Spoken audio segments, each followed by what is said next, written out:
श्रीमद् भगवद गीता, इस पवित्र ग्रंथ को मैंने तब तक नहीं पढ़ी थी जब तक मुझे ज्ञात नहीं हुआ कि हम सभी मनुष्य तो मात्र आत्माएं हैं और अपने भीतर से अपने सबसे अच्छे रूप को बाहर निकालने के लिए ये जिंदगी हम जैसे आत्माओं के लिए इम्तिहान है। और इस इम्तिहान को पास करने की सबसे महत्वपूर्ण किताब अगर कोई है तो वो है भगवद गीता। और इस ग्रंथ में 18 अध्याय हैं और ये संस्कृत में परमात्मा द्वारा दी गई थी। समय के साथ संस्कृत मनुष्य के अहम हिस्से से दूर हो गया और जिससे ये ज्ञान भी मनुष्य से दूर होती चली गई। लेकिन समय समय पर भगवद गीता का साधारण अक्षरों में अनुवाद किया गया ताकि भगवद गीता का अनमोल ज्ञान जो हर किसी पीढ़ी के हर व्यक्ति को जानना जरूरी है, ताकि व्यक्ति कभी भी अपने लाइफ में निराश ना हो और उचित निर्णय लेने के काबिल हो सके।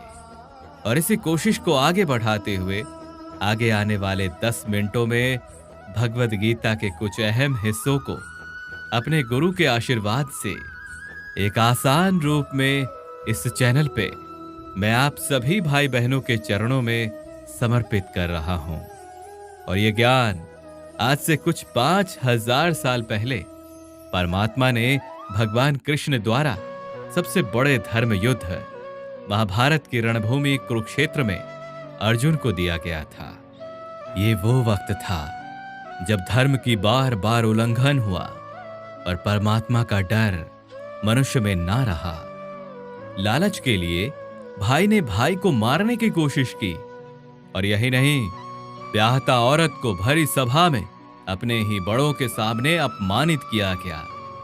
इससे पहले कि मनुष्य जाति धर्म युद्ध से निकलकर पूर्ण रूप से कलयुग में प्रवेश करती, महाभारत की युद्ध से पहले युद्ध की रणभूमि में परमात्मा भगवान ने श्री कृष्ण भगवान के द्वारा मनुष्य जाति के कल्याण के लिए दी। ठीक वैसे ही जैसे कभी तुरा मोजेस को, गॉस्पेल जीसस को और कुरान प्रॉफेट मोहम्मद को दी। गीता, बाइबल, कुरान, तुरा, गुरु ग्रंथ साहिब परमात्मा द्वारा दी गई किताबें हैं। ये सभी किसी एक धर्म के लिए नहीं बल्कि संपूर्ण मनुष्य जाति के लिए हैं, पूरी इंसानियत के लिए हैं और सभी आत्माओं के लिए हैं। क्योंकि यह आत्मा को परमात्मा के बारे में, उसकी सृष्टि के बारे में है और सबसे अहम ये उन कायदों के बारे में समझाती है जिनका आत्मा को मनुष्य के रूप में हर हाल में पालन करना होगा, रक्षा करनी होगी। और इन्हीं कायदों के बुनियाद पे एक आत्मा को शरीर त्यागने के बाद उस आत्मा को परखा जाएगा और इस परीक्षा में पास होने पे हमेशा के लिए मनुष्य को जन्म और मृत्यु के चक्र से मुक्ति मिल जाएगी।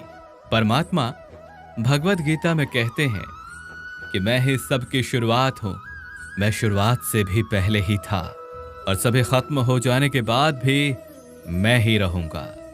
सब मुझ में है और मैं सब में हूं। जो भी तुम छू सकते हो, देख सकते हो, चख सकते हो या सुन सकते हो, वो सभी में मैं ही हूं। नदियां, पहाड़, सूरज, ग्रहण, चांद, सितारे सभी को मैंने ही बनाया है। मैं ही भगवान, शैतान, राक्षस और इंसान सब मैंने ही बनाया हूं। मैं सर्वव्यापी हूं, सब में रहता हूं, सब में मैं हूं, मैं ही हूं। मैं ही ब्रह्मा बन के सब बनाता हूं और रुद्रा बन के सब नष्ट कर देता हूं। मैं ये सृष्टि बनाता और तोड़ता रहूंगा ताकि आत्माओं को मौके मिल सके इस जन्म और मोक्ष पाने को, हमेशा के लिए परमात्मा के साथ रहने को। भगवद गीता कहती है कि इस सबसे बड़ी परीक्षा के लिए परमात्मा ने प्रकृति का निर्माण 5 तत्व हवा, जल, अग्नि, पृथ्वी और ईथर से किया, जिन्हें हम छू के, सूंघ के, चख के देख सकते हैं। और खुद परमात्मा इन 5 इंद्रियों की समझ से बाहर हैं। उन्हें आत्मा इन इंद्रियों से नहीं जान सकती। आत्मा इन 5 इंद्रियों के साथ ठीक वैसे ही है जैसे एक लोहे का रोबोट जिसे अपने बनाने वाले का कोई पता नहीं। अर्जुन को भी भगवान कृष्ण का विराट रूप देखने के लिए भगवान ने उसे दिव्य नेत्र दिए। भगवत गीता कहती है कि आत्मा अजन्मी है, इसे कोई मार नहीं सकता, कोई काट नहीं सकता, डुबो नहीं सकता, जला नहीं सकता। लेकिन आत्मा को परमात्मा के साथ हमेशा रहने के लिए इस परीक्षा रूपी जीवन में बैठना ही पड़ेगा। और इस परीक्षा के लिए आत्मा को परमात्मा से बिछुड़ के पृथ्वी पे किसी न किसी रूप में जन्म लेना ही पड़ता है। और 88 करोड़ योनियों को जीने और भोगने के बाद एक आत्मा को मनुष्य का दिमाग और शरीर मिलता है। इस परीक्षा के दौरान अलग अलग प्रकार के अच्छी और बुरी भावनाओं के चक्रव्यूह में अपने ही भाई बहन या मित्रों के साथ रहा जाता है, जिसमें हर आत्मा को अपने अंदर राजसिक और तामसिक अवगुणों से निकलकर सात्विक जीवन में आने के अवसर मिलते हैं। आखिर ये तामसिक गुण हैं क्या? ये वो गुण हैं जो अपने अंदर हीन भावना पैदा करके हमें खुद को उदास कर देते हैं और अंततः नुकसान पहुंचाते हैं। और राजसिक गुण वे हैं जो हमें ईर्ष्यालु और लोभी बना के दूसरों के प्रति हमें नुकसान पहुंचाते हैं। हर आत्मा को राजसिक और तामसिक गुणों का अंत करके अपने सात्विक गुणों से अवगत होना ही पड़ेगा। और सात्विक गुण वे हैं जो आत्मा को अपने आसपास की हर चीज से जोड़ती हैं और परस्पर प्यार और प्रेम भावना रखने को सिखाती हैं। परीक्षा के समय हर आत्मा को जीवन के चारों स्तंभ धर्म, अर्थ, काम और मोक्ष का ज्ञान पाके ही मुक्ति मिल सकती है। यही वो स्तंभ हैं जिन्हें समझ के ही आत्मा अपने परमात्मा को समझ सकती है। पहला द्वार धर्म का है और इसका प्रतीक शेर है। धर्म वही है जो गीता में लिखा है, वेदों में लिखा है, गुरु ग्रंथ साहिब कुरान या बाइबल में लिखा है। धर्म वही है जो धारण किया गया है, जिसे आपका दिल मानता है, जैसे झूठ नहीं बोलना, चोरी नहीं करना, भगवान का निरादर नहीं करना, दूसरों को नुकसान नहीं देना। ये सभी ही धर्म हैं और आत्मा को अपने जीवन के काल में इस धर्म का पालन करना ही होगा और साथ ही उसकी रक्षा भी करनी होगी। दूसरा द्वार अर्थ का है और घोड़ा इसका प्रतीक है, जिसके तहत आत्मा को अपने हर जीवन काल में अपने पृथ्वी पर रहने का अर्थ या मूल कारण समझेगी। इस जिंदगी में भोगने वाली चीजें और रिश्तों का आनंद लेंगी। अच्छा भाई या अच्छा बहन, अच्छा बेटा या अच्छी बेटी, अच्छा पति या अच्छी पत्नी बनके हर बुनियादी रिश्तों पे खड़ी उतरेंगी और अंततः इस परीक्षा को पास करेंगी। तीसरा द्वार काम का है। भगवत गीता समझाती है कि प्रत्येक मनुष्य के अंदर काम, क्रोध, लोभ, अहंकार, मोह और ईर्ष्या जैसी 6 भावनाएं हमें अपने और दूसरों के प्रति नुकसान पहुंचा सकती हैं। इसलिए हर मनुष्य को इन भावनाओं को अपने नियंत्रण में रखना होगा, क्योंकि इनके बहाव में किया हुआ कोई भी काम हमारे जीवन भर की परेशानी का कारण बन सकता है। और एक आत्मा संतोष और सादगी से, एक आत्मा इन भावनाओं पे हमेशा के लिए विजय पा सकती है। चौथा स्तंभ मोक्ष का है, जिसका प्रतीक हाथी है। इस परीक्षा रूपी जीवन में हर मनुष्य कुछ इच्छाएं रखता है। कुछ इच्छाएं एक ही जन्म में पूरी हो जाती हैं, तो कुछ इच्छाएं अधूरी रह जाती हैं और उनका पूरा होने के लिए ही आत्मा को वापस पृथ्वी पे आना पड़ता है। भगवत गीता समझाती है कि हमारे पृथ्वी पे वापस आने का हमारी इच्छाएं ही मूल कारण है, और अगर हम कोई भी इच्छा ना रखें तो हम इस जीवन और मृत्यु से मुक्त हो सकते हैं। ये द्वार माफी का भी है। जिन्होंने आपके साथ बुरा किया उनको माफ करके, और जिनके साथ आपने बुरा किया उनसे माफी मांगने का अवसर मिल जाता है। जब तक आत्मा इन चारों द्वार धर्म, अर्थ, कर्म, मोक्ष को समझ नहीं लेती, तब तक आत्मा को मनुष्य रूप में आना ही पड़ेगा। परीक्षा का समय खत्म होते ही आत्मा शरीर और अन्य सभी वस्तुओं का त्याग कर देती है, और जो भी संसार में रह के बनाया वो अब और किसी का हो जाएगा, और आत्मा अपने कर्मों के फैसले के लिए चली जाती है। आत्मा का अच्छे और बुरे कर्मों का हिसाब होता है।